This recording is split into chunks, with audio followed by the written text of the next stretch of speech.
This is Kamala, disciple of Paramhansa Yogananda and minister of the Self-Realization Fellowship. Our talk today is on magnetism, personal and divine. Paramhansa Yogananda said, "I always thrilled at the touch of Sri Yukteswaraji's holy feet. Yogis teach that a disciple is spiritually magnetized by reverent contact with a master. A subtle current is generated." He refers here to spiritual magnetism, the most important kind of all to us. He tells us more about this and of many other kinds. A magnet can draw certain metals to itself. The force within the magnet, this property of attraction, is called magnetism. There is electronic magnetism, atomic, protonic, and molecular, and others. The cohesive power inherent in them is the magnetic force. There is chemical magnetism, such as in water, H2O, that which holds together the 2 parts hydrogen and 1 part oxygen. Plant magnetism enables the plant to draw nourishment to itself out of the earth, air, and sunlight. The attraction that keeps the compass always turning north is called magnetic north. Everyone possesses magnetism of some kind or kinds, personal or divine. Our interest in discussing it is because, first, magnetism of others can affect us, can influence us. Second, our own can influence and affect others. And third, we can acquire magnetism by various means of the kinds we desire to possess and strengthen the kinds we already have. A magnet draws to itself pieces of iron or steel within a certain range. If rubbed against a piece of non-magnetic iron or steel, the latter also becomes magnetic. This law also applies to us. It applies through association. Paramhansaji teaches us to keep company with a person who has the kind of magnetism we want, because one way magnetism is gained is by association with the successful and best. If one desires business success, be with successful businessmen. Don't sit with a man on the park bench who is grumbling about things. He will give a depressed, negative outlook. If you want to be a tightrope walker in a circus, don't be with people who are afraid to climb a ladder. One gets the fears of another. If you want health, be with healthy people, those who have a good health consciousness, who radiate good health. Be with athletic or literary or artistic or moral or spiritual people if you seek to acquire or strengthen any of these qualities and abilities. Don't try to believe that one can take from another just what one desires and leave the rest, because we absorb qualities unconsciously. Paramhansaji has used the expressive illustration of the skunk and the rose. He said, "You cannot be around either a rose or a skunk without being affected by it. So it is best to associate only with human roses." He once said, "Be a fragrant rose of God." Groups also give strength, enforce, and influence individuals to partake of the quality of the group. This is true of clubs, lectures, social gatherings, and so forth. Paramhansaji followed this precept in his own training under his guru, when he meditated with a few, and he said that always those who left the group fell into worldly ways, but those that remained advanced spiritually. In order to deepen our relationship with God, associate with those who are thinking of God. Read the words of those who write about God and who love God. Another law that we should thoroughly understand goes hand in hand with that of association, and it is this. We all possess varying degrees of magnetism, from strong and positive to weak. We affect others and are benefited ourselves according to the degree of strength of any quality. Paramhansa illustrates with a reformer who is rather weak, yet allied entirely with goodness, and a person who is dominantly wicked. When they meet, some of the strong evil feelings will be imparted to the weak reformer, whereas only a little good will be felt by the other. The satanic force of evil has a power of attraction that is magnetic just as definitely as divine qualities possess magnetism for good. And for this reason, we must be strongly good and spiritual, and not only allied with good. In our lives, we constantly meet situations such as this. A calm person is with a very restless person and may wish to help that one. But unless the calm one is a master of calmness, the nervousness and restlessness of the other will affect him instead and take away some of his calmness. A peaceful person is often robbed of his peace by the anger feelings of another.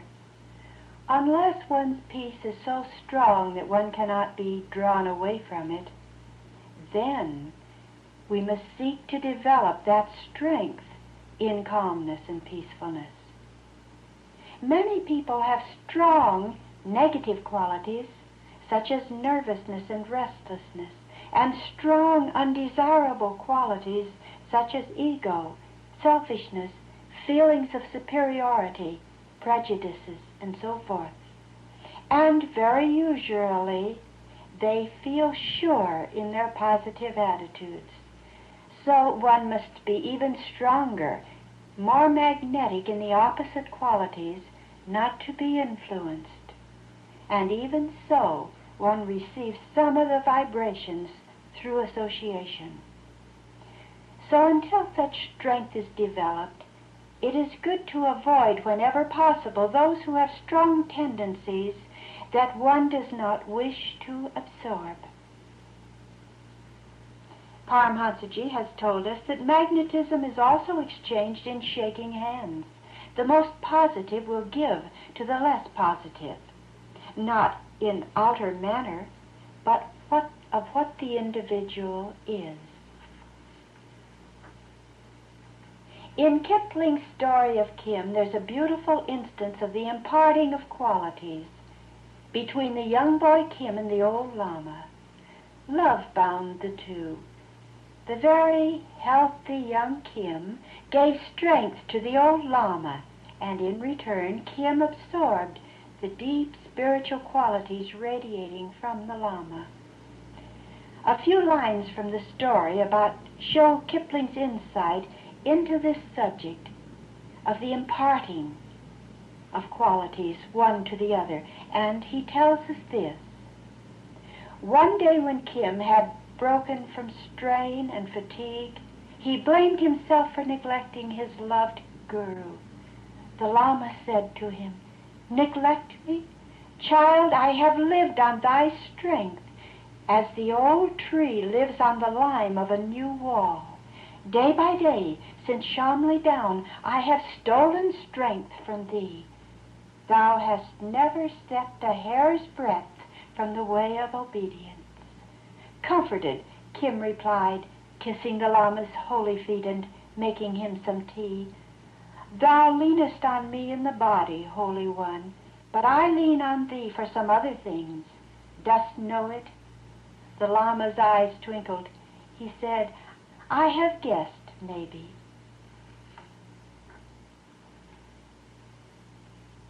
There are divine vibrations in holy places. At Mount Washington, one can feel the vibrations left there by Paramhansa Yogananda, because he lived and meditated there. A very practical example of a strong negative magnetism successfully overcome was demonstrated by two Gold Star mothers. These mothers are a group who have lost one or more sons in the service of their country. They band together to help one another and others. In a phone conversation, one mother was discussing with another her plan to visit a third. This third mother was so depressed and gloomy that whenever anyone came to see her, they came away just as depressed as she, instead of cheering her. But they evolved an answer. They learned that if two went together, that they could keep happy and cheerful and at the same time lift her spirits. This way, the positive magnetism of cheerfulness of one was enforced and made doubly strong by two, so that the very strong, depressed attitude of sorrow of the third could not take the upper hand. And this way, they were able to help her.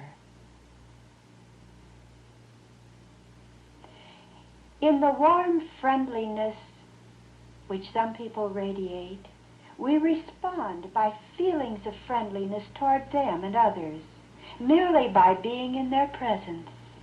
They have developed this kind of magnetism, and it influences others.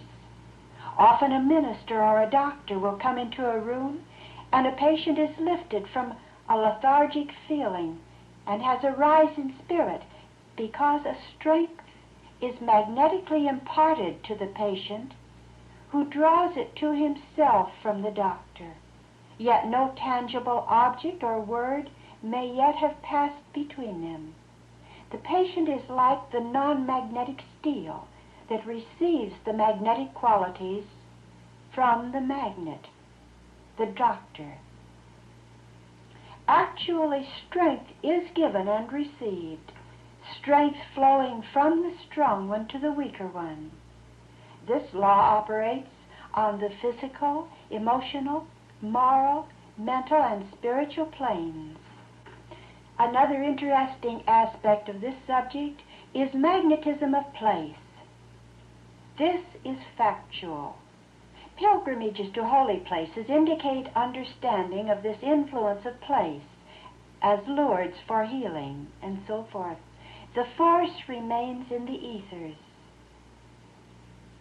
We know the story of Paramhansa Yogananda's efforts to help the husband of his sister to become more tolerant of religion. He didn't try to help him at their home where the husband's doubts held sway, but he took him to a place of very spiritual vibrations, to a temple. Another instance, Paramhansaji visited the place where St. Francis lived. He said, "God was flowing through me at a place where a great saint had meditated." He also tells us cities have magnetism. He said, "I could go into a city blindfolded and feel the vibrations of the peoples." In 1925, this was his comment. In Boston, it is, "How much do you know?" In New York, "How much do you have?" In Philadelphia, "Who are you?" In Los Angeles, "How much do you know about God?" In Boston, where Paramhansaji stayed for the first few years after he came to America, he tells about giving lectures in a little place to a few people. He gave good talks, yet described it this way. The operation was successful, but the patient died. The talk was successful, but the audience slept peacefully. Then, in another part of the same city, he gave the same talk to an audience of several thousand enthusiastic people. He commented, "Praise does not make me better, blame does not make me worse, but magnetism of place is factual. Results come accordingly." He asked, "What can a racehorse do in a little yard? Place him in an arena. Some people function best in one place, some in another. Seek to find what is best. Don't always blame self."